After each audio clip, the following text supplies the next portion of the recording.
Welcome to Confronting Your Narcissist 101. Thank you for joining me. Haven't subscribed? Please do. Guys, let's talk about the struggle to convince people of the abuse you went through. The struggle to convince certain people of the narcissistic abuse that you went through. This is something that, first of all, it's so strange to you. It's so weird. Like the kind of nonsense that you lived through and you're talking about it. Like people that haven't seen that before don't even know, because you don't even know that it exists, will look at you that either you're crazy and it's so far-fetched that they think you're making it up. Because, I mean, what are you talking about? What do you mean that, somebody can actually go hide your car keys out of just because you had an argument with them, or take the batteries out of a thermostat because they want to make sure that you stay hot? Like, it's weird. The kind of things that happens, So either they look at you like you're crazy, or, something's off with you, or that, you're obviously making it up, because there's no way. There is no way that could have happened.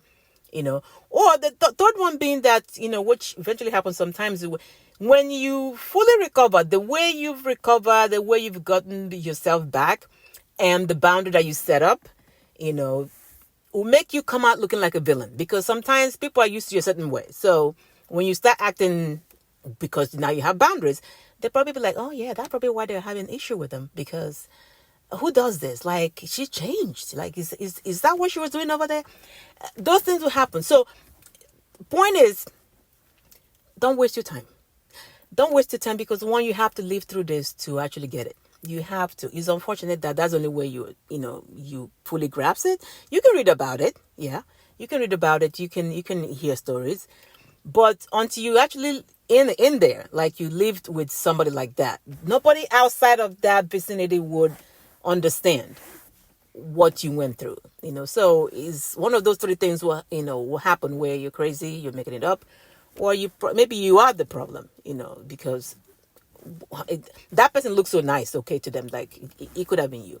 So don't waste your time, because the people that know, the people that you've talked to about, the people that believe you, the people that know who you are, know that there's no way, if you're thinking about this, they know you, they know what you're capable of. If you're talking about it this way, yes, obviously you experience this.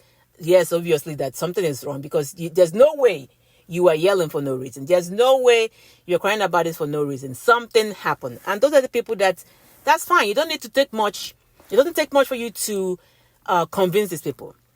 It doesn't need to tell your story. They believe you because they know you. Because there could have been no other explanation besides that they happened. That's what you live through it, that all the other ones that requires 2 or 3 stories, 3 or 4 examples. Continue. Every time you see them, you feel the need to keep explaining yourself. You need to stop that. It doesn't matter. You need to stop that, because there is no way somebody will hear a crazy story. Some of them sound so it's insane that somebody will sit down and assume somebody made up that story just to tell them, to make them, so that they can look like a victim, or they look like they went through something. No. So you don't waste your time with people like that. Not everyone needs to believe you. That's the thing. I think until when you understand that, not everybody needs to believe you, because it's your life, you lived it, and that's it. Case closed, period. That's it. There's nothing else to it. If the people believe it, they believe it. If they don't believe it. And you pray that they don't have to go through it so that they can get it. They don't need to. I hope they don't. But don't waste your time trying to educate people on, this is why, telling your story all over again, all the time about this and this that happened. It's pointless.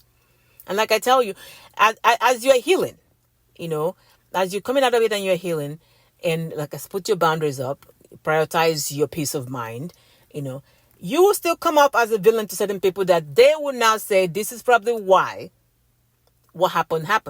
You are probably the probably the problem that that you're talking about.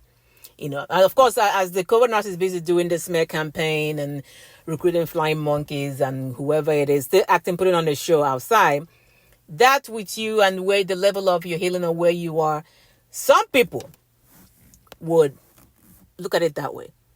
Now, it could be just another set of toxic people, or people that are just ignorant, or they don't know that, whatever. But either way, what you lived it, and you don't waste time. Use that energy and time into healing yourself, into going to therapy that you need, if that's what you need to do, into investing in yourself, into rediscovering yourself, into finding yourself. They don't need to believe you. They don't need to believe you. And once you get that mindset to that point where it's okay, you process that how you want, you believe what you want. I lived it. I know. People that matter know. And that's it. You stop trying to convince people. Nobody needs to be convinced about it. It was your life. You lived it. All right, guys. Get a hold of your mind and evidence to fall into place. Please like and share. Take care.